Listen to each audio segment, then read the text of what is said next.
Okay, welcome everyone to the Phoenix IIT, the edifice of physics, where we work together. So आज मैंने हालांकि live भी discussion करवा दिया हुआ था, बट चूंकि वो बहुत जल्दी जल्दी में हुआ था और कुछ क्वेश्चंस, एक क्वेश्चन में मैंने कुछ प्रॉब्लम भी कर दी हुई थी और बहुत अच्छे से मैंने उसके एक्सप्लेनेशन भी नहीं किया हुआ था। तो आज मैं पूरा का पूरा पेपर जो है जेईई एडवांस पेपर 1, कल पेपर 2 कोशिश करूंगा कि कर दूं। तो पेपर 1 सारा का सारा क्वेश्चन जो है वो मैं डिस्कस करूंगा और फिर मैं आपको उसके सोर्सेज भी देने वाला हूं, कहां से जेईई ने थोड़े कॉन्सेप्ट इस बार उठाए हैं, है ना।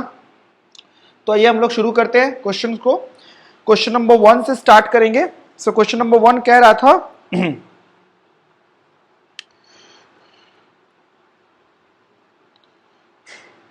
सो क्वेश्चन नंबर 1 इज हाँ, यहां पे ये तो चलो हो ही गया था, बट फिर भी देखो, यहां पे एक इंक्लाइंड प्लेन है, ये एंगल थीटा दिया हुआ है और इन्होंने कहा कि इसके अंदर एक बॉल फंसा दी गई है और शुरू में ये ऐसे ही था, बाद में उठाते हैं। सो आपसे पूछा गया कि फाइंड आउट थीटा मैक्सिमम जिसके लिए ये टॉपल डाउन ना करे, जिसके लिए रोटेट ना करे। तो जाहिर सी बात है यहां के अबाउट रोटेट करेगा तो उसके अबाउट टॉर्क 0 होना चाहिए, है ना। तो देखो जब ये इसके अंदर अटका हुआ था और जब ये इसके अबाउट रोटेट करना स्टार्ट करेगा तो यहां का कांटेक्ट तो रहेगा नहीं, तो इस पे दो फोर्सेस लग रहे थे, है ना। फोर्सेस की बात करें तो एक तो इस पे लगा mg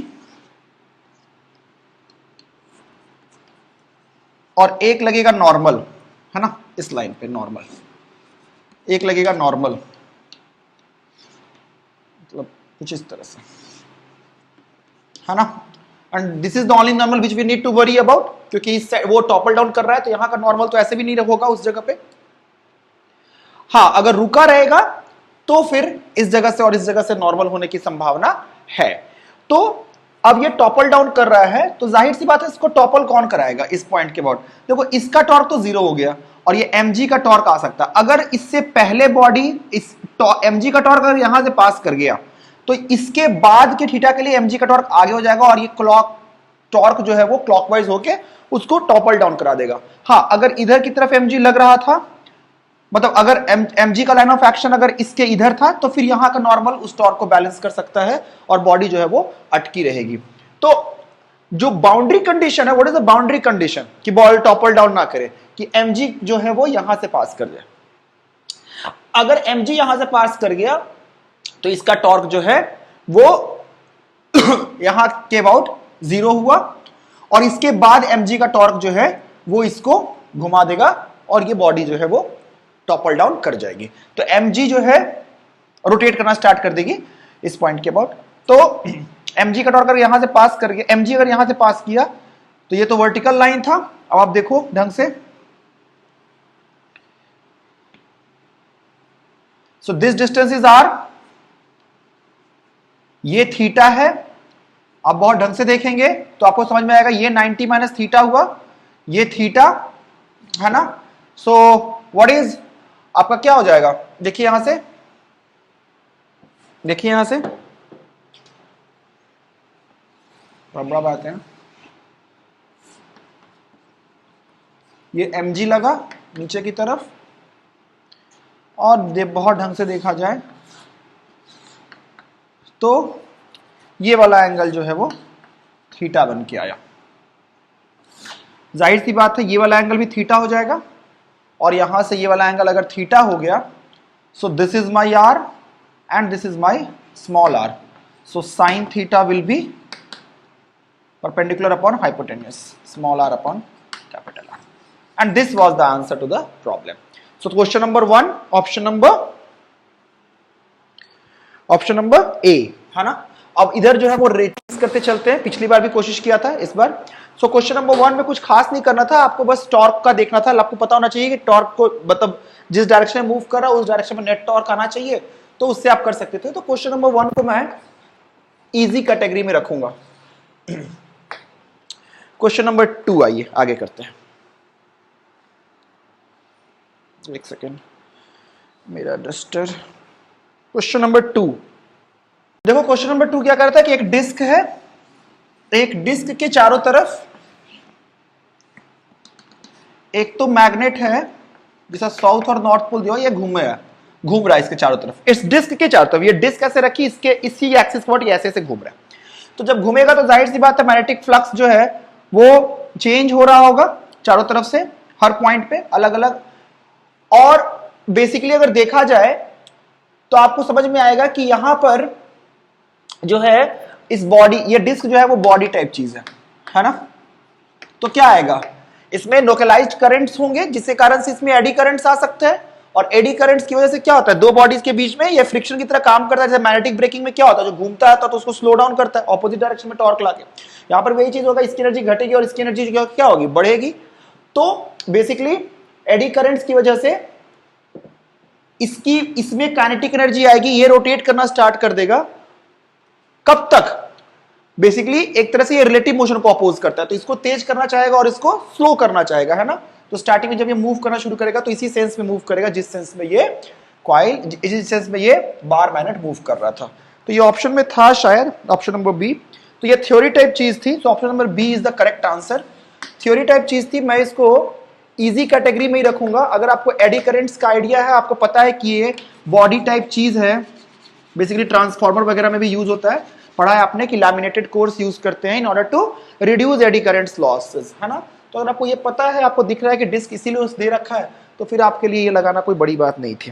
question number 3, question number 3 live session में मेरे से थोड़ी गलती हो गई थी बेटा, मैंने लास्ट में रिलेटिव मोशन को नहीं लिया था। ये भी एक रीजन है कि मुझे पेपर बनाना, क्वेश्चन इसको अलग से बनाना पड़ा।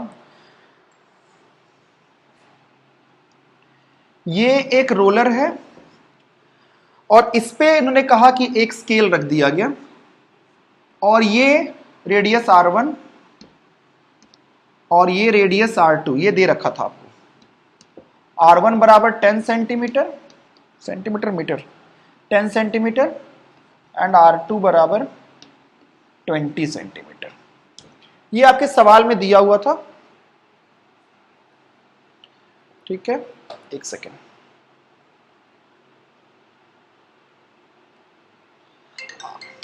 R2 is equal to 20 centimeter. Now the point is कि अब ये ना V और आप ये R ओमेगा से घूम रहा है, मतलब ये प्योर रोल कर रहा है इस पॉइंट के अबाउट। तो जाहिर सी बात है कि ये V से चलेगा और R ओमेगा से घूमेगा in such a way that V is equal to R omega. अब कहा कि ये रोलर जो है वो 50 सेंटीमीटर आगे चला जाता है, 50 मीटर आगे चला जाता है। तो रोलर का सेंटर ऑफ मास अगर कुछ नहीं दिया तो ऑब्वियसली आप सेंटर ऑफ मास को ही मानोगे कि ये 50 मीटर से आगे चला जाता है। तो ये वाला पॉइंट जो है वो उसका पोजीशन बताना था। तो सबसे पहले तो हम देखते हैं कि ये वाला पॉइंट चलेगा कितना। तो इस वाले पॉइंट की वेलोसिटी देख लेते हैं, क्योंकि ये वाला पॉइंट जो है समझो कि दोनों के बीच में कोई स्लिपिंग नहीं हो रही, तो जो इस पॉइंट की वेलोसिटी होगी वही रोलर की वेलोसिटी होगी लीनियरली, है ना। सो इस वाले पॉइंट की वेलोसिटी लिख लेते हैं, that is V plus R omega, that is small r। So V of, मान लो ये O था, so V of O is equal to V plus R into, देखो यहां से V बराबर R ओमेगा है, सो ओमेगा को V बाई कैपिटल R लिख लो। अब अगर ढंग से देखोगे तो आपको दिख रहा होगा आगे यहां के बाद से, सो ये R बाई R, देखो ये 10 बाई 20 1/2 था, तो V बाई 2 हो गया कट के। So this is V plus V by 2 is equal to 3V by 2, मतलब इसकी रफ्तार अगर V है तो इसकी रफ्तार 3V बाई 2 है। तो ये अगर x चला होगा तो ये 3x बाई 2 चला होगा, है ना। तो ये बोल रहा है 50, तो ये चला होगा 75। तो ये वाला पॉइंट तो 75 चला। अब यहीं पे मैंने पिछली बार आंसर बोल दिया था कि ये वाला पॉइंट जो है वो 75 आगे चला जाएगा और यहां से ये वाला पॉइंट आगे आएगा 25। बट मैंने ध्यान नहीं दिया, ऑब्वियसली मेरी गलती थी। ऑब्वियसली ये वाला पॉइंट भी आगे मूव कर रहा है ना, तो आपको पोजीशन बताना था कि कैसा वो पिक्चर होगा। मुझे लगा कि शायद सिर्फ डिस्प्लेसमेंट बताना है।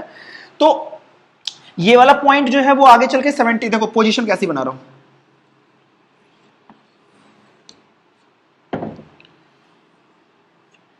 ये वाला पॉइंट यहां से 75 आगे निकल गया। अच्छा एक सेकंड रुक जाओ, ये तो 10 कह रहा था आपका 5 और ये टोटल 10 है, राइट। रेडियस 20 सेंटीमीटर दिया हुआ है शायद। तो जाहिर सी बात है, अगर आप बहुत ढंग से देखेंगे तो कुछ सी टाइम के बाद ये वाला पॉइंट जो है वो ऐसे आ गया होगा, है ना, बन के।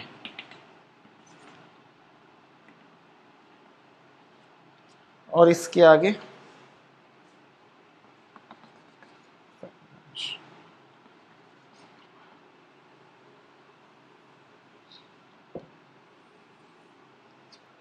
ये कुछ इस तरह से हो गया।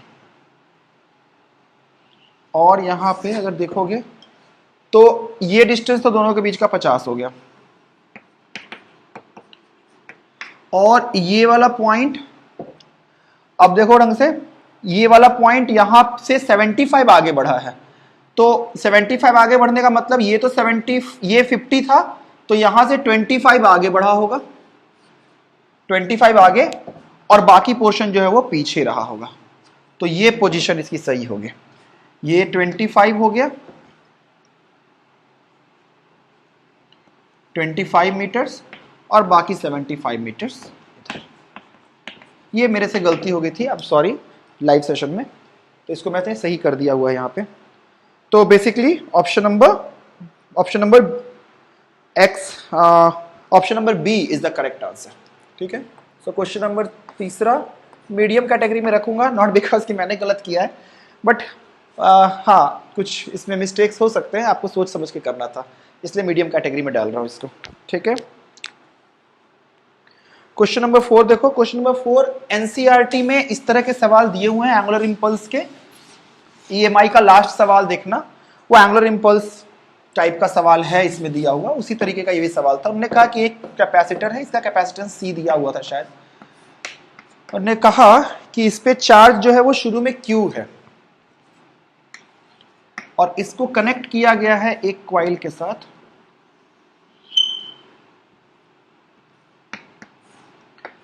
और इस पे मैग्नेटिक फील्ड अप्लाई किया गया। अब बोला गया आपसे कि यहां पे एक स्विच भी लगा दी गई है।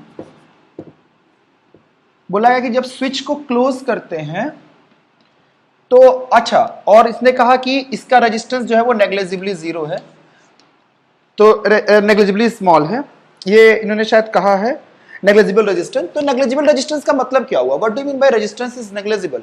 रेजिस्टेंस नेग्लिजिबल है तो क्या टाइम कांस्टेंट जो है वो इसका 0 है?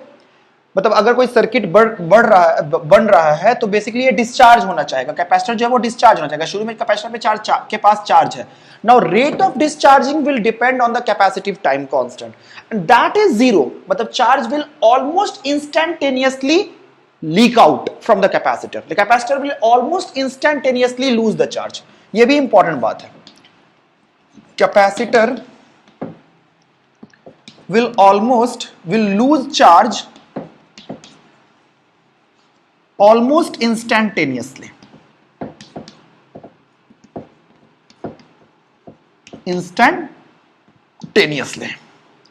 मतलब जो भी चार्ज था वो with in seconds dt time में इस पे आके, मतलब इसके थ्रू फ्लो कर गए। और अगर वो फ्लो कर गए तो इसमें बहुत छोटे से टाइम पे करंट आएगा, और अगर करंट आएगा बहुत छोटे से टाइम पे, मान लो ये प्लस था ये माइनस था, तो करंट ऐसे चला जाएगा डिस्चार्ज होकर। तो अगर करंट आया, लेट सपोज वो करंट आई था, तो इस पे एक टॉर्क आएगा। क्यों? बिकॉज ये कॉइल है, उस पे फोर्स लगेगा, और उस फोर्स की वजह, कॉइल है उस पे टॉर्क लगेगा, और वो टॉर्क की वजह से ये घूमना स्टार्ट हो जाएगा, जिसकी वजह से इसका एंगुलर मोमेंटम चेंज होगा। बस वही लिखना है अब। तो टॉर्क आएगा कितना बेटा? वो तो आप पढ़ ही चुके हो, NIAB होता है किसी भी कॉइल पे, इंस्टेंट ही मानो, NIAB, and that is equal to Newton second law से dl/dt। हालांकि यहां पे साइन थीटा भी है, बट चूंकि थीटा 90 डिग्री है और सारा का सारा चार्ज ऑलमोस्ट इंस्टेंटेनियसली चेंज हो गया है, तो हम एंगल को 90 डिग्री कांस्टेंट मान सकते हैं। बस वही छोटे से टाइम में के लिए एंगल को हमने 90 डिग्री कंसीडर कर लिया। देखो, है ना, मैग्नेटिक फील्ड इधर की तरफ, और प्लेन और इसके बीच में बेसिकली मैग्नेटिक मूवमेंट के बीच का एंगल जो है वो, और इसके बीच मैग्नेटिक मूवमेंट और फील्ड के बीच का एंगल 90 डिग्री। आपको समझ में आ रहा होगा ना? अगर छोटा सा टाइम इंटरवल है तो इसको लिख सकते हैं हम L final minus L initial upon dt। और I को क्या लिखोगे? छोटे से टाइम में सारा का सारा चार्ज आ गया तो Q/, dt है ना, क्यू चार्ज dt टाइम के अंदर फ्लो कर गया। सो dt से dt कैंसिल आउट हो गया। अब बस यही L फाइनल, L इनिशियल तो जीरो था, so L final will be equal to NIAB। अब शायद तो उसने वैल्यूज दे रखे हैं, सिर्फ सवाल को बड़ा किया था, करना कुछ भी नहीं था। Radius R, number of turns N, सो बस हो गया, number of turns N, I की जगह पे Q हो गया, और एरिया जो हो गया क्या हो गया आपका पाई आर स्क्वायर।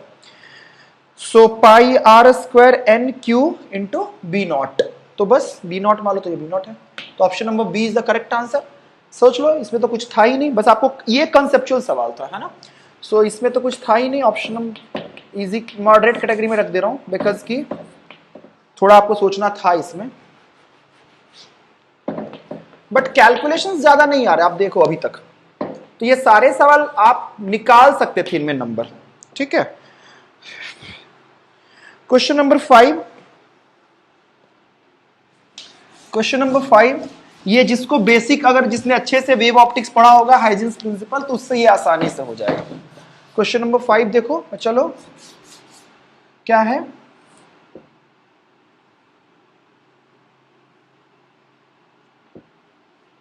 ऐसे एक लेंस का शेप दिया हुआ है, लाइट रे इस पे ऐसे पड़ रही है, तो आपको वेव फ्रंट का शेप बनाना है। अब हाइजेंस प्रिंसिपल क्या कहता है, कैसे वेव फ्रंट शेप करते हो, कि आप dt टाइम में आप क्या लेते हो, वो बनाते हो बेसिकली वो क्या कहते हैं, सी डी टी कितना डिस्टेंस चला है, और उसके पॉइंट उस पे आप टेंजेंट लेके उस टेंजेंट को आप ज्वाइन करते हो, तो वहां से वो बन के आता है। मान लो कि वेव फ्रंट ऐसे चल रहा है, तो क्या करते हो आप टी डी टी पे वेव फ्रंट की शेप को लेते हो और टेंजेंट बनाते हो उस पे, और हर टेंजेंट को ज्वाइन करते हो, तो आपको नया वेव फ्रंट का शेप मिल जाता है। अगर आपने एनसीईआरटी भी पढ़ा है तो वहां पे उन्होंने दे रखा है, अगर मान लेते हैं कि प्रिज्म से लाइट रे जा रही है तो कैसा वेव फ्रंट बनेगा, अगर लेंस से लाइट रे जा रही है, लेंस के थ्रू अगर लाइट रे निकल रही है तो कैसा वेव फ्रंट बनेगा, उन्होंने दे रखा है ना। तो वहां से भी समझ में आता है कि वेव फ्रंट का शेप कैसा होना था। बट आप ऐसे भी सोच सकते हो कि ये वाली लाइट रे तो सीधी निकल गई, इसको तो कुछ मिला ही नहीं, तो ये सीधा निकल गया यहां से। जिस समय पे ये वाला लाइट रे यहां पहुंचा, मान लेते हैं ये डिस्टेंस t था, तो पार्ट डिफरेंस के कारण ये डिस्टेंस जो होगा वो म्यू टी होगा, म्यू 1 से ज्यादा है, तो ये वाला आगे पहुंच गया होगा लाइट रे, ये यहीं पे रहा होगा। उसी टाइम पे इतना के लिए तो ये इसमें तो वेलोसिटी कम होगी ना, और बाहर वेलोसिटी जो होगी वो ज्यादा होगी, तो यहां से यहां तक तो ठीक था, बट यहां के बाद से ये इससे तो आगे ही निकल जाएगा, कुछ ऐसे, है ना। तो क्या होगा, अगर आप इन सबको जोड़ोगे, यहां पे भी सेम चीज बन के आएगी, इन सबको जोड़ोगे तो कुछ इस तरह का शेप बनेगा, ये है शेप। तो इसमें कौन सा ऑप्शन सही है, ऑप्शन नंबर ए। तो क्वेश्चन नंबर 5 का option number A. I will rate this question as a easy question. हाँ, नेक्स्ट चलते हैं, देखो आओ, समझना आना चाहिए आपको। क्वेश्चन नंबर 6, इस वाले पेपर में वैसे 12th के पोर्शन ज्यादा थे, इसलिए स्कोरिंग था ये वाला पेपर। आई डोंट नो अभी 12 मैंने पेपर 2 अभी नहीं देखा है, पेपर 2 देखने के बाद मैं बताऊंगा कि पेपर 2 में क्या है, बट इसमें 12th का पोर्शन ज्यादा था, ठीक है। देन आफ्टर हम लोग चलते हैं नेक्स्ट क्वेश्चन पे। ये सवाल तो वैसे सिटर था, ये सवाल बोल रहा है आपको कि एक YouTube मैनोमीटर है, इसके अंदर वाटर रखा हुआ है,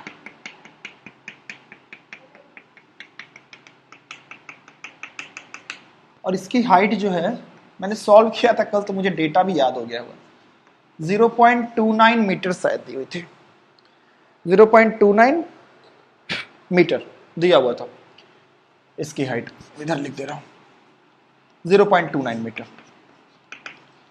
अब इस साइड में ना केरोसिन डाल दिया गया, यह केरोसिन डाल दिया गया। अब जैसे ही केरोसिन डालोगे, इस पे वाटर वाले लेवल पे फोर्स आएगा, तो ये वाटर का लेवल नीचे आएगा, और इधर से वाटर का लेवल ऊपर जाएगा। मान लेते हैं कि वाटर x नीचे आ गया, और यहां पे वाटर x ऊपर चला गया। अब इन्होंने कहा था, तो फाइनल लेवल में बना दे रहा हूं पहले,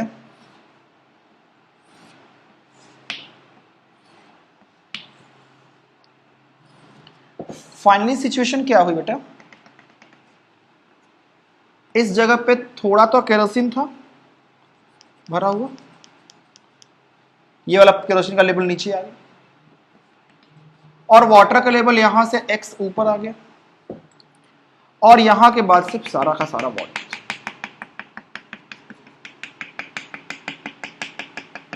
बात को समझना, ये वाला केरोसिन का लेवल यहां पहुंच गया यहां से और फिर वाटर स्टार्ट हुआ।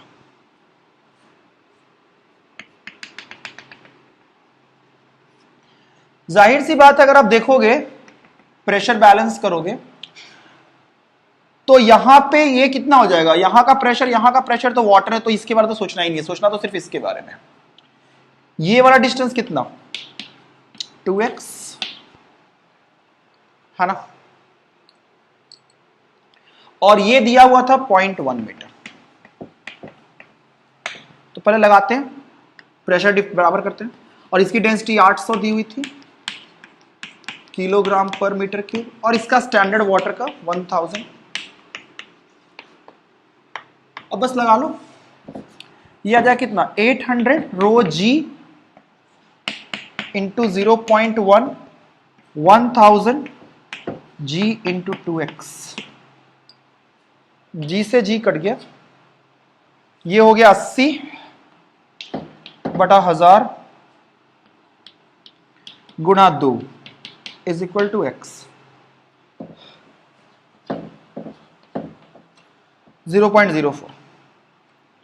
सो x is equal to 4/100 meters में आ गया। मतलब वाटर इस तरह से लेवल में है, 2x ऊपर, sorry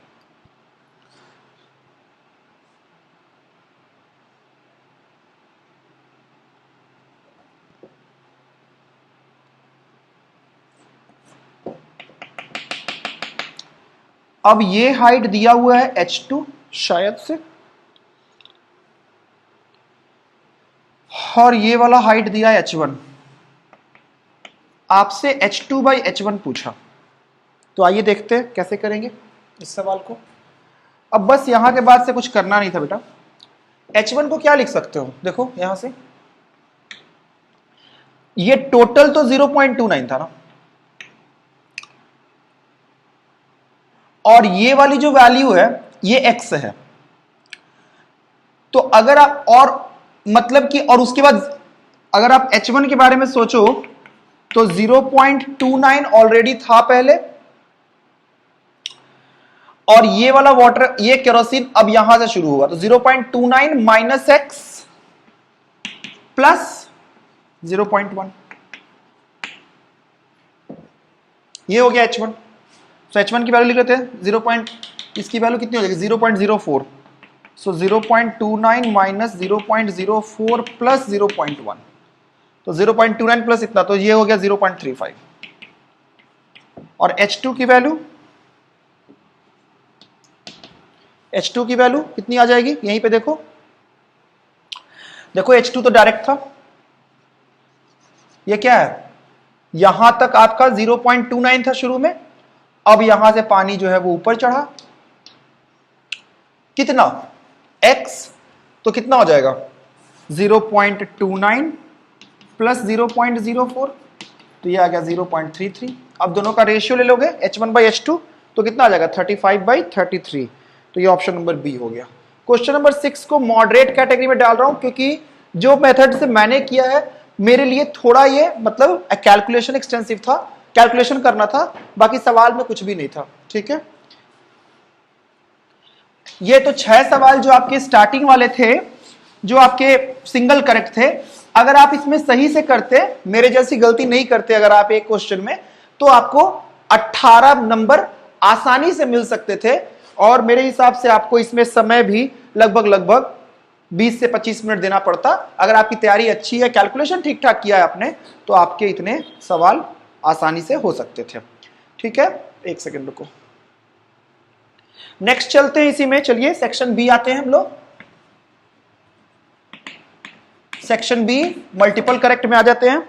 so question number 1 section B का, ये बहुत ही आसान सवाल था। इन्होंने कहा था कि पोटेंशियल एनर्जी का फंक्शन दिया हुआ है एफ इंटू आर, कोई भी फंक्शन दे रखा था उन्होंने, और उन्होंने कहा कि इस कंजर्वेटिव फील्ड के कारण कोई भी चार्ज जो है वो सर्कुलर मोशन में घूम रहा है ना।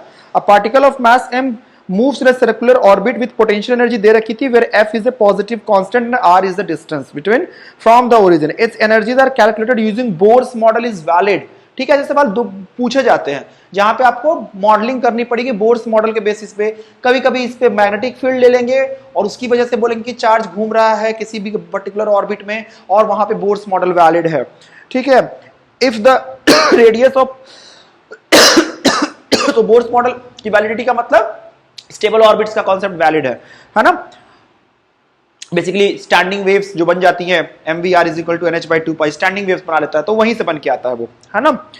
So it's energy calculated between what if the radius of particles orbit is denoted by r and its energy and speed and energy are denoted by v and e। तो for nth orbit बेटा बहुत easy है ये। पहले तो force निकाल लो, force बराबर minus du/dr कर लो, that is equal to f। Minus F करने का मतलब आर के ऑपोजिट डायरेक्शन में, आर इधर की तरफ है, फोर्स अंदर की तरफ लगा, it will provide the required centripetal force for this to move in a circular path. Okay, now that F is equal to mv squared upon R, पहला केस इक्वेशन, और दूसरा mvr is equal to nh/2π। अब बस v की value निकाली, proportionality ही निकालना है। चलो निकाल लेते हैं। r की जगह पे क्या लिख लोगे, nh बाई, एक काम करो, अच्छा ठीक है, की जरूरत पड़ेगी, r is equal to nh by 2π mv, put it over here. So v squared is equal to fr over m।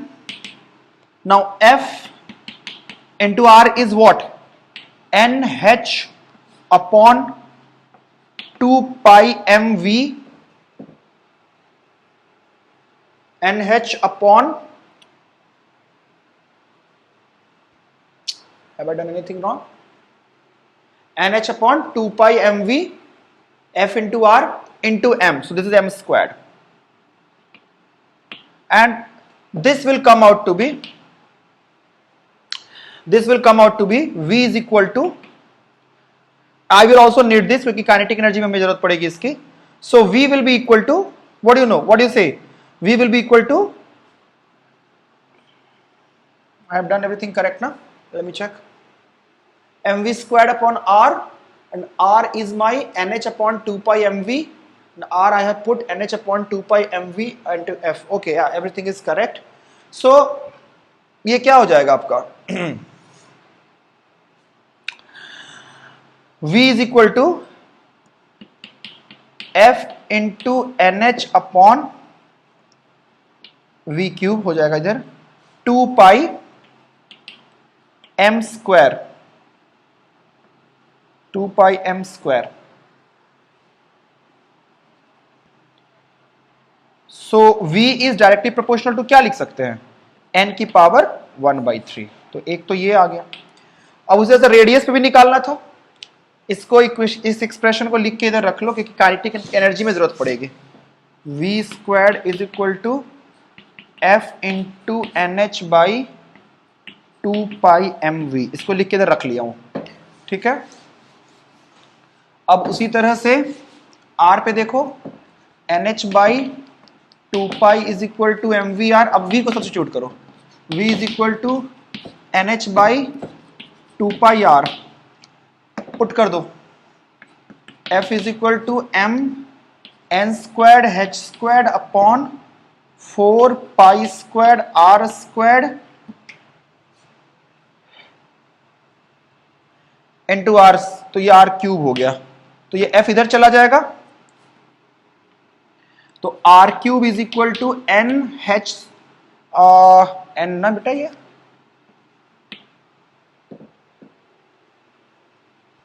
nh by 2π mr, वही बोलो m कहां गया,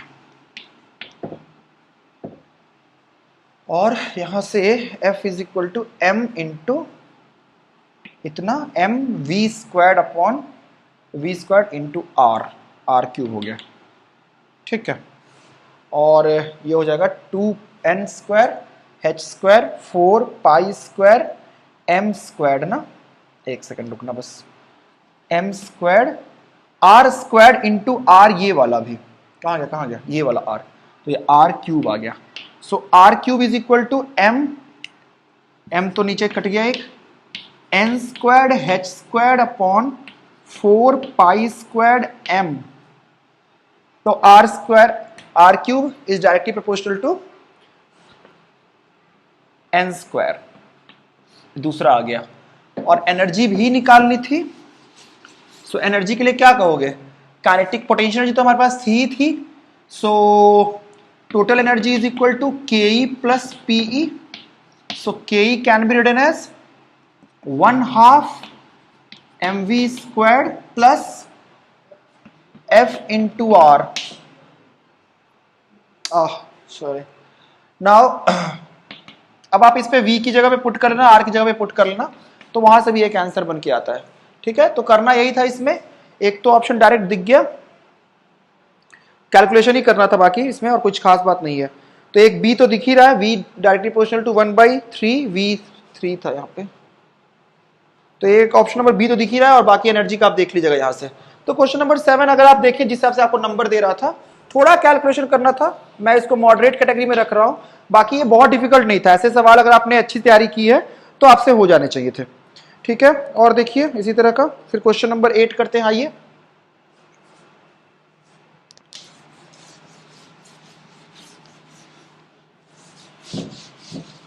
हालांकि अगर फिजिक्स ढंग से पढ़ा होगा आपने ना, तो आपने पेपर को एंजॉय किया होगा। पेपर इस तरह का था, आपको नंबर देता पेपर, ये स्कोरिंग पेपर था, स्टैंडर्ड पेपर था, मतलब ठीक है, आपको मेहनत करना था, आपको सोचना भी था, आपको सारे कंसेप्ट्स क्लियर रखने थे अपने, that was the main thing. अब ये देखो इंटेंसिटी पे सवाल है, उन्होंने कहा कि एक बल्ब है, बल्ब को मैं पॉइंट सोर्स की तरफ ट्रीट करूंगा, और ये कह रहा है कि इसका सरफेस एरिया दिया हुआ है, बल्ब का सरफेस एरिया इसका 64 मिलीमीटर स्क्वायर दिया है बल्ब का, ओके 64 मिलीमीटर स्क्वायर, और कह रहा है यहां से ये रेडिएशंस छोड़ रहा है because of its temperature. Waves चल रही है, वेव फ्रंट इस तरह का बन सकता है। The filament can be considered as a black body, black body दिया हुआ है, so epsilon is equal to 1 is equal to alpha, and at temperature 2500 Kelvin emitting radiation like point source, okay, temperature is also given 2500 Kelvin, let me do it and not miss the data. Like a point source when viewed from far at night, the light bulb is observed from a distance of 100 meters, assume the pupil of the eye, now 100 meters पे eye है हमारा, eye के pupil का diameter 3 mm दिया है, and this distance is my 100 metres से देखा जा रहा है 100, ये डिस्टेंस बहुत ज्यादा है इस डायमेंशन के अकॉर्डिंग, तो इस आई को आप फ्लैट ट्रीट कर सकते हैं, दिस इज ओनली रीजन, ये आपको देखना पड़ेगा, अदरवाइज वो कर्व्ड सरफेस रहेगा तो फिर आप उसके इंटेंसिटी में एरिया को डायरेक्ट पाई आर स्क्वायर नहीं लिख पाएंगे, ठीक है। So now Stefan Boltzmann constant दिया हुआ 5.67 10⁻⁸ वाट मीटर स्क्वायर पर केल्विन की पावर 4, वीन्स कांस्टेंट भी दे रखा है, इट्स स्पीड ऑफ लाइट, चलो देखो कर लेते हैं, कोई खास बात नहीं है। आइए सबसे पहले तो बोल रहा है कि पावर रेडिएटेड पूछ रहा है ना, पावर रेडिएटेड, तो पावर रेडिएटेड में डायरेक्ट स्टीफन्स लॉ से लगा लो, पावर ये वेव्स इलेक्ट्रोमैग्नेटिक वेव छोड़ रहा है रेडिएशन के फॉर्म में, so power is equal to sigma A E T की पावर 4 रेडिएटेड है ना, नेट पावर के लिए ऑब्वियसली आप एमिटेड रेडिएटेड एमिटेड करोगे, सो वो तो पूछ नहीं रहा, तो ये हो गया 5.67, इसको 17/3 लिख लीजिए, 10 to the power -8, A is also given, surface area कितना है 64 मिलीमीटर क्यूब है, मिलीमीटर स्क्वायर है, तो 10 to the power -6 हो गया, ए खत्म, ई की पावर 1 है, 2500 को मैं लिख दे रहा हूं 10,000/4 का 4, बस यही सॉल्व करना है, बस that's it. 17/3 10 to the power -8 64 10 to the power -6 10 to the power 16 upon 4 into 4 into 4 into 4, खत्म खत्म खत्म खत्म। बचा क्या देखो, अब सिर्फ इसको निपटाना है। 17/12 -8 -6 10 टू द पावर 2 बचा सिर्फ, और ये 16 14 में से 16 में से 14 गया, तो ये हो गया 17 12 1.54 2 इंटू 10 टू द पावर 2, तो ये आ गया 142 वॉट के रेंज में। क्या आंसर दे रहा है इसका? 642, तो ये तो गलत है। Radiated power entering once I, अब रेडिएटेड पावर यहां से रेडिएशन छूटेगा, ये इस पूरे वेव फ्रंट पे फैलेगा, है ना, इस पूरे स्फेरिकल टाइप के वेव फ्रंट पे ये फैलेगा। अब हमें ये पूरे वेव फ्रंट पे बिखर गया, अगर हमें सिर्फ आंख पे वेव फ्रंट निकालनी है तो हम इंटेंसिटी से जाएंगे कि कितना, सॉरी आंख पे अगर हमें वो निकालनी है कि कितनी रेडिएशन गिर रही है, तो हम इंटेंसिटी से जाएंगे। तो यहां से पावर जो है वो इस वाले पूरे एरिया पे बिखर गया, सो इंटेंसिटी इज P/A, और पावर जो है वो 17/2 into 10 to the power 2 upon area क्या लिख लोगे, 4πr², r कितना 100, और इस पे एनर्जी अगर निकालोगे कितनी इस पे एनर्जी गिरी, तो पावर निकालने के लिए क्या करोगे, इसको इसके एरिया से मल्टीप्लाई कर दो, चूंकि छोटा है इसलिए हम πr² मान सकते हैं, अदरवाइज उसमें तो फिर बहुत सारी चीजें आ जाती है, सॉलिड एंगल वगैरह भी आ जाता है, बट इसीलिए उसने आपको छोटा दिया है। So 17/12 into 10 to the power 2 upon 4π into 100 into 100 into pi into 3 into 3 9 into 10 to the power -6। अब देखो क्या क्या कटा, पाई से पाई कटा, बस आ गया है आंसर, और ये हो गया आपका, देखिए 17/12 इंटू ओके 2 -6 तो -10 10 टू द पावर -8 इंटू 9, 3 3 जा 9 3 4 जा 12, तो ये आपका क्या कितना 51/4 ना, एक सेकेंड रुक जाओ, कितना आंसर दिया है,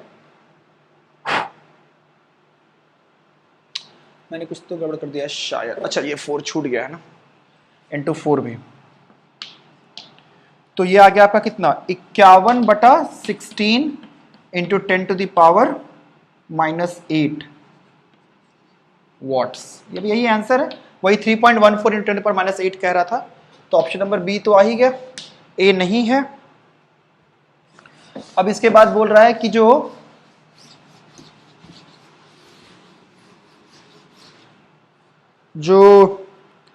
wavelength corresponding the maximum intensity, तो स्पेक्ट्रल एमिसिव पावर आपने वीन्स डिस्प्लेसमेंट लॉ में पढ़ा हुआ है ना, कि जो मैक्सिमम इंटेंसिटी के कॉरेस्पॉन्डिंग जो भी वेवलेंथ आता है, so that into time lambda m into t is a constant which is Wien's constant, this was given in the SI 2.79 into 10 to the power 2.9 sorry 2.9 into 10 to the power -3, है ना, metre kelvin दे रखा है उसने, तो lambda m into 2500, ये इसका सवाल से कोई लेना देना था, तो डायरेक्ट कर सकते थे आप, इसका बाकी सब पोर्शन से कोई लेना देना नहीं है, इसको 10,000/4 10 टू द पावर 4/4 लिख लो, बस हो गया अब ये, तो 2.9 इंटू 4 कितना हो गया 1.16 नहीं 11.6 into 10 to the power -3 upon 10 to the power 4, तो लैम्डा m की वैल्यू आ गई 116 नैनोमीटर, डायरेक्ट दिख रहा है मुझे, -7 है 116 नहीं, एक second 1160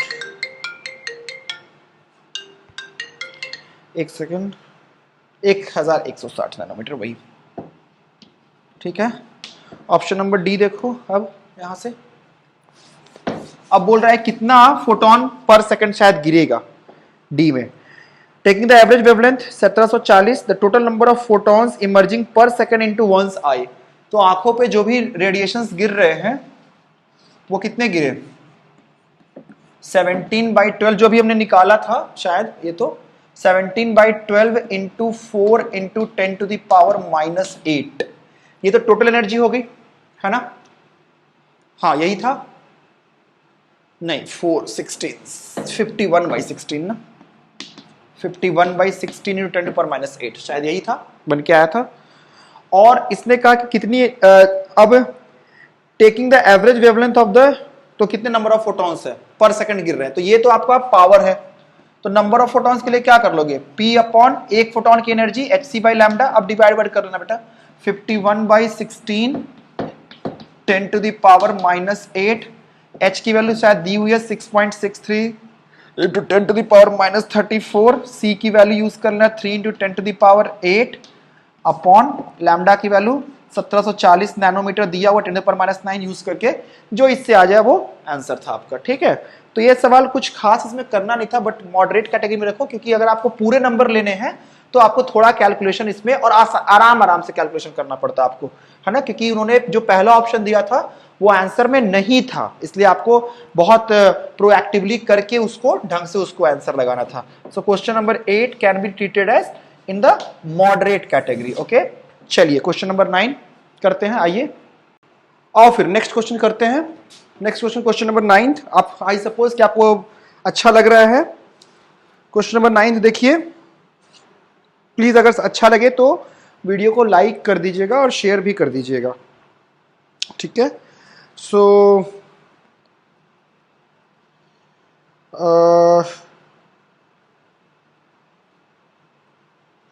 the next question was, ये बोल रहा था कि there is a system in which position was given as x बराबर x की पावर अल्फा, पोजीशन दिया हुआ था x की पावर अल्फा, वेलोसिटी x की power beta,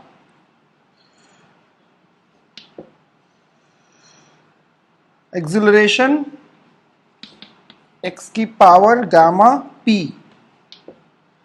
linear momentum x की पावर q, और फोर्स दिया हुआ था x की पावर r। So position is L,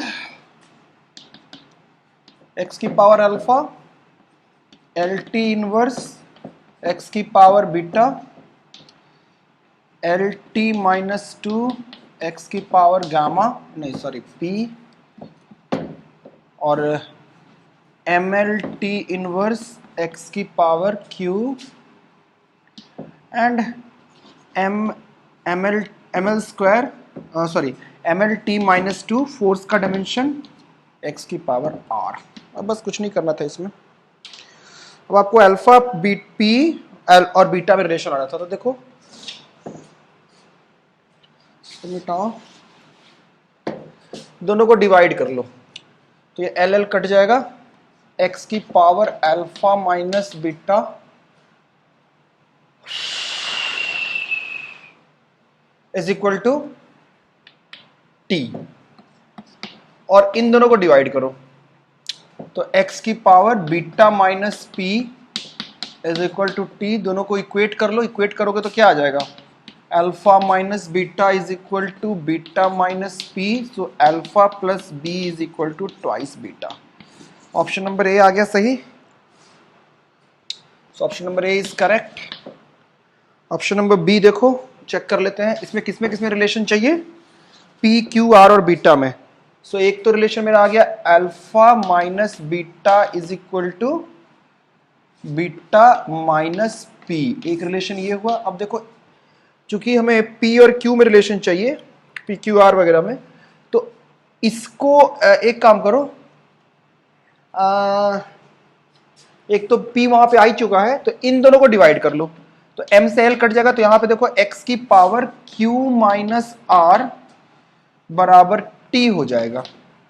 तो अगेन ये भी t था, ये सारे टर्म्स t थे, तो यहां पे यहां से क्या आ जाएगा, x minus alpha minus beta is equal to beta minus P बराबर q माइनस आर, इन दोनों को इक्वल कर लो। So beta plus gamma minus P, beta plus R minus P is equal to Q. So P plus Q minus R is equal to beta. So option number B भी सही था। Option number B सही था, तो option number D तो गलत हो गया क्योंकि P plus Q minus R दिया है। अब सी को चेक कर लो, पी क्यू आर, ऐसे ही करते हैं इसको। सी को चेक कर लीजिए, रिलेशन लिख लीजिए जो मदर रिलेशन है इसमें, alpha minus beta is equal to beta minus P is equal to Q minus R. इन दोनों को इक्वेट करो। So alpha minus beta is equal to Q minus R और alpha is equal to Q minus R plus beta, और beta की value निकाल चुके हैं हम, P plus Q minus R. So P plus Q minus R plus Q minus R, ये वाला। सो ये आ गया P plus twice of Q minus twice of R, है ना। सो ऐसा तो कुछ आता हुआ नजर नहीं आ रहा है ना। P minus Q plus R दिया है, तो ये रिलेशन गलत है ना। तो ऑप्शन नंबर ए और बी सही है। अब तुम सोचो इस क्वेश्चन को कितने कैटेगरी में रखोगे। इजी कैटेगरी में, ये इसके लिए कोई प्रायर नॉलेज की जरूरत, आपको कोई मतलब आईआईटी के ये जो आपने पढ़ा है, मतलब जो आपने एक्सटेंसिव मैथमेटिक्स यूज की है, उसकी कोई जरूरत नहीं है। अगर नॉर्मल मैथमेटिक्स आपको आता है, कॉमन सेंस चलता है, तो ये सवाल हो जाएगा। इजी कैटेगरी में रेट करेंगे इस सवाल को। ठीक है, चलिए आइए नेक्स्ट क्वेश्चन करते हैं। क्वेश्चन नंबर 10 तो मेरे हिसाब से सिटर था, पूरे पेपर का सबसे आसान सवाल क्वेश्चन नंबर 10 था। क्वेश्चन नंबर 10 में इलेक्ट्रिक फील्ड अप्लाई किया गया है नीचे की तरफ, चार्ज को फायर किया गया U से थीटा एंगल पे, और आपसे पूछा गया इलेक्ट्रिक फील्ड की वैल्यू दे दी है 400√3 जूल पर कुलम्ब, सॉरी न्यूटन पर कुलम्ब, 400√3 न्यूटन पर कुलम्ब माइनस जे कैप, ऑब्वियसली सिर्फ डायरेक्शन को रिप्रेजेंट कर रहा है माइनस जे। और आपसे पूछा गया कि u की रफ्तार भी, वेलोसिटी भी दी हुई है 2√10⁻⁶। इट्स अ ह्यूज वैल्यू, तो यहाँ पे वो मतलब फिर भी लाइट स्पीड ऑफ लाइट से कम है, तो आप आराम से इस पे न्यूटन्स लॉ और इक्वेशंस ऑफ मोशन लगा सकते हैं। सो वेलोसिटी दिया हुआ था कितना, speed basically 2√10⁻⁶ metre per second, और Q/m दिया हुआ था आपको। मेरे हिसाब से Q/m की वैल्यू दी थी 10⁻10। पहले एक्सेलरेशन निकाल लो, एक्सेलरेशन बराबर कितना होगा। इट्स जस्ट लाइक, क्या है ये, देखो सोचो ढंग से, नॉर्मल प्रोजेक्टाइल जो होता है वहां पे नीचे G लगता है, यहाँ पे क्या लग रहा होगा, QE/m, फोर्स तो QE/m ये लगा। एक्सेलरेशन तो यही आया ना, तो वो नीचे की तरफ लग रहा था, तो एक्सेलरेशन निकाल लो, QE/m, Q/m की वैल्यू दी हुई है 10⁻10, SI में है ना, कुलम्ब पर किलोग्राम। सो ये आ गया 10⁻10। E की वैल्यू कितनी आ जाएगी, 400√3।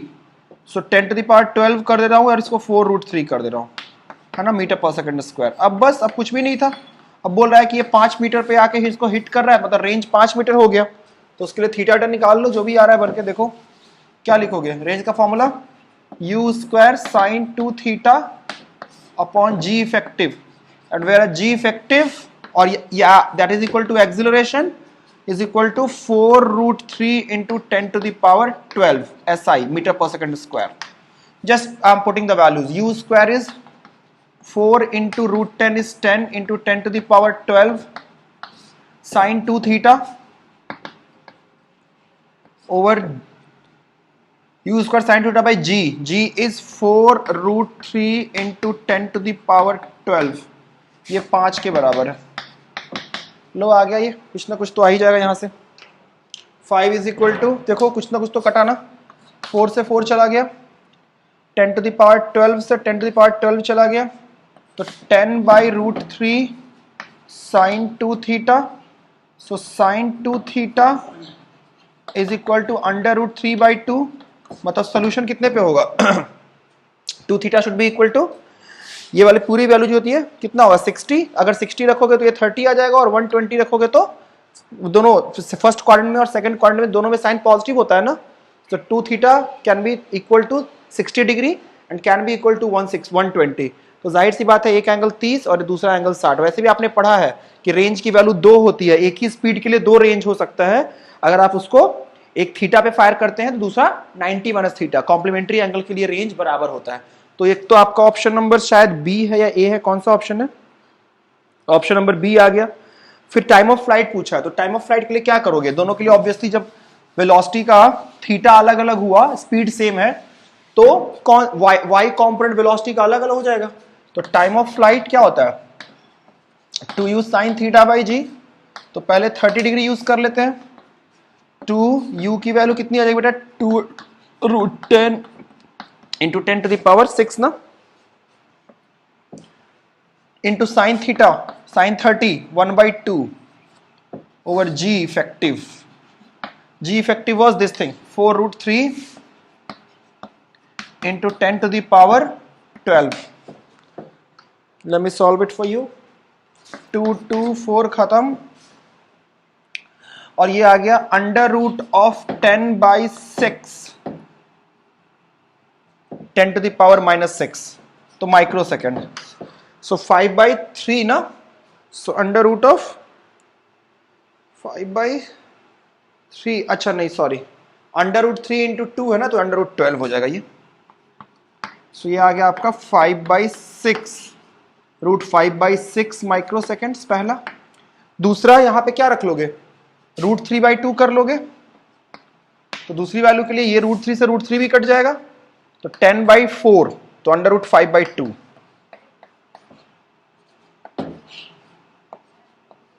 Micro seconds. तो एक ये हो गया और एक ये हो गया, तो ऑप्शन नंबर ए और सी हो गया इसका।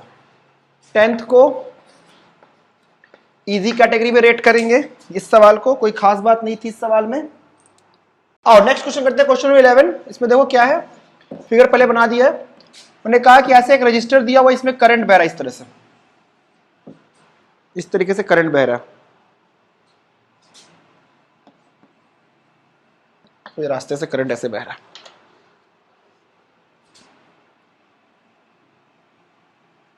है ना। मतलब आपको पहले तो इसमें रेजिस्टेंस पूछा गया कि करंट अगर ऐसे बहेगा तो रेजिस्टेंस क्या होगा। तो पहले इसको समझते हैं है क्या। ये हालांकि स्टैंडर्ड है, आपको मिल जाएंगे सवाल ऐसे एरोडो वगैरह में। ये आपका इस तरीके का वायर है, इस तरीके का वायर है, और आपने इसको किसी रेजिस्टेंस से ऐसे जोड़ दिया हुआ, किसी बैटरी से ऐसे जोड़ दिया हुआ। तो जाहिर सी बात है जैसे जैसे करंट ऐसे ऐसे बह रहा है इसमें, इस तरीके से इस तरीके से इस तरीके से, जैसे जैसे आप आगे बढ़ते जा रहे हो वैसे वैसे आपका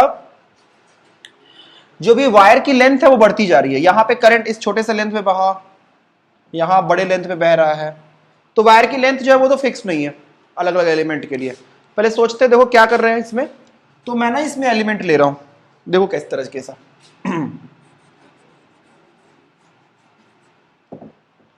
ऐसे एलिमेंट ले रहा हूं,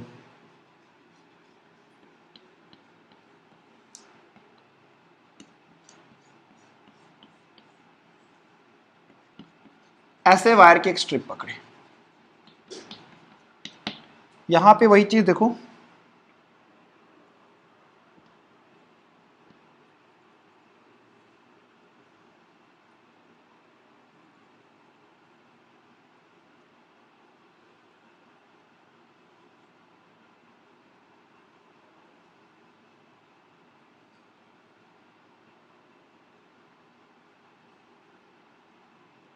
ऐसे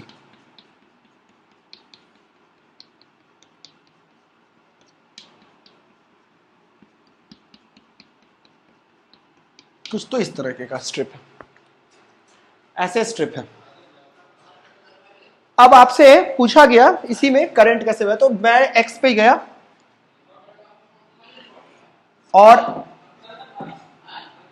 dx लेंथ की मैंने स्ट्रिप ले ली।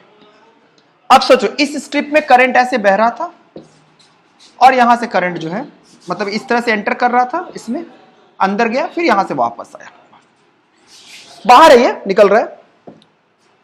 अब अगर आप बहुत ढंग से देखोगे तो इस स्ट्रिप का छोटा सा रेजिस्टेंस लिखा जाएगा। यहां पे देखो इसकी थिकनेस मोटाई दी हुई है टीवी, इसकी मोटाई टी दी हुई है आपको। अब यहां पे देखें आप तो ये स्ट्रिप की जो विड्थ है टी है और यहां से जो एरिया ऑफ क्रॉस सेक्शन है वो तो फिक्स्ड रहा, वो कि टी डी एक्स है। So now D A is equal to T D X. तो छोटा सा रेजिस्टेंस जो डी आर लिखोगे वो क्या लिखोगे, रो इंटू लेंथ, लेंथ कितना हो गया पाई एक्स, है ना, सेमी सर्कुलर है, so pi into X upon T D X. अब सोचो ऐसे कई सारे स्ट्रिप्स खट खट खट खट खट खट खट खट खट खट सारे स्ट्रिप कैसे जुड़े हुए हैं पैरेलल में, है ना। सो 1/dr केवल निकाल लेते हैं इंटीग्रल करके। सो ये क्या आ जाएगा T D x upon rho into pi into x. और यहां से अगर आप इंटीग्रेट करोगे कहां से कहां तक, R1 से लेके R2 तक, तो ये क्या आ जाएगा आपका बनके 1/r is equal to t upon 2 pi dx by x ln x2 by x1। Now ln r2 by r1। So जो रेजिस्टेंस आ गया 1/r की वैल्यू ये हो गई। अब आपसे करंट पूछा था तो करंट क्या लिखोगे, I बराबर, ये बैटरी का पोटेंशियल V दिया हुआ था, सो I बराबर V/R। सो V इंटू 1/R की वैल्यू आ गई डायरेक्ट यहां से, T by 2 pi ln R2 upon R1।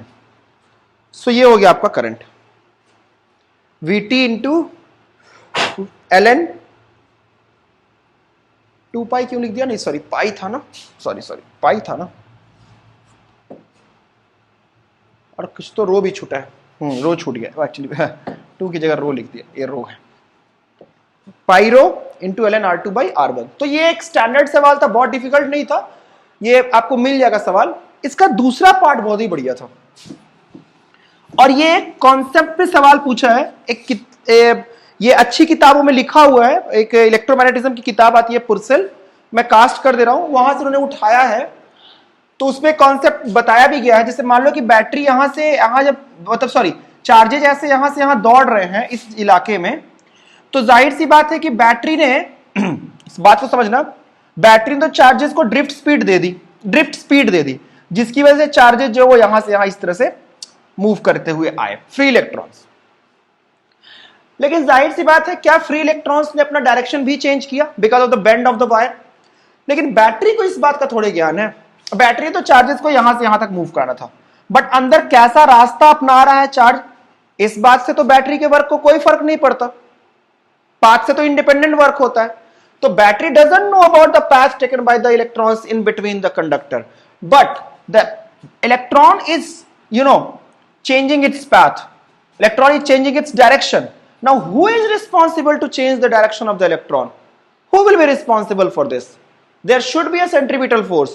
तो वो centripetal force because of the, इसकी वजह से होता है कि जब चार्जेस फ्लो करते हैं तो सरफेस पे कुछ सरफेस चार्ज डेंसिटी आ जाती है, कुछ चार्जेस सरफेस पे आ जाते हैं, जिसकी वजह से एक इलेक्ट्रिक फील्ड होता है, और उस इलेक्ट्रिक फील्ड की वजह से उसको एक इंटरनल डायरेक्शन में फोर्स मिलेगा जो फ्री चार्जेस हैं, और उस फोर्स की वजह से, इंटरनल करने का मतलब कि सेंटर की तरफ फोर्स मिलेगा जिसकी वजह से चार्जेस अपना डायरेक्शन चेंज करेंगे। मतलब वो जो सरफेस चार्ज बन के आएगा उस चार्ज की वजह से एक फील्ड आएगा, and because of which the electron will change its direction. तो देखो जाहिर सी बात है कि इलेक्ट्रॉन्स पे फोर्स जो है वो अंदर की तरफ आएगा, तो इलेक्ट्रिक फील्ड बाहर की तरफ होना चाहिए, तभी इलेक्ट्रॉन अपना डायरेक्शन चेंज करेंगे। सो इलेक्ट्रिक फील्ड बाहर की तरफ, तो इस डायरेक्शन में पोटेंशियल घटना चाहिए, सो V outer should be less than V inner. तो एक ऑप्शन तो यहां से भी आएगा। तो इलेक्ट्रॉन्स को सेंट्रीपिटल फोर्स उस इलेक्ट्रिक फील्ड की वजह से मिल रहा होगा, तो mvd² अपॉन x, मान लेते हैं x डिस्टेंस वाले पे बात हो रही है यहां से, that is equal to q into E. जाहिर सी बात है क्रॉस सेक्शनल एरिया तो हर जगह पे सेम है, तो ड्रिफ्ट स्पीड की वैल्यू सेम होगी, दैट इज अ कांस्टेंट, ये पूरा कांस्टेंट आ गया बनके।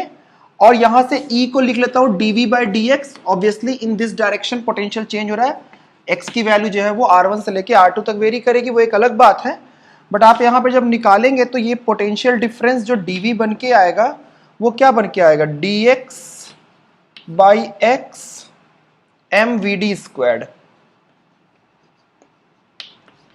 है ना। सो जो पोटेंशियल डिफरेंस है वो ड्रिफ्ट स्पीड के डायरेक्टली प्रोपोर्शनल आया, और NEAVD यहां से यहां तक फ्लो कर रहा है ड्रिफ्ट स्पीड से, that is equal to I। So VD is directly proportional to I and it is directly proportional to VD², hence potential difference will be directly proportional to I²। So इसका option number A, option number C और option number D सही होगा। तो इसको मैं एक tough category में रखूंगा क्योंकि ये एक बिल्कुल नया कॉन्सेप्ट था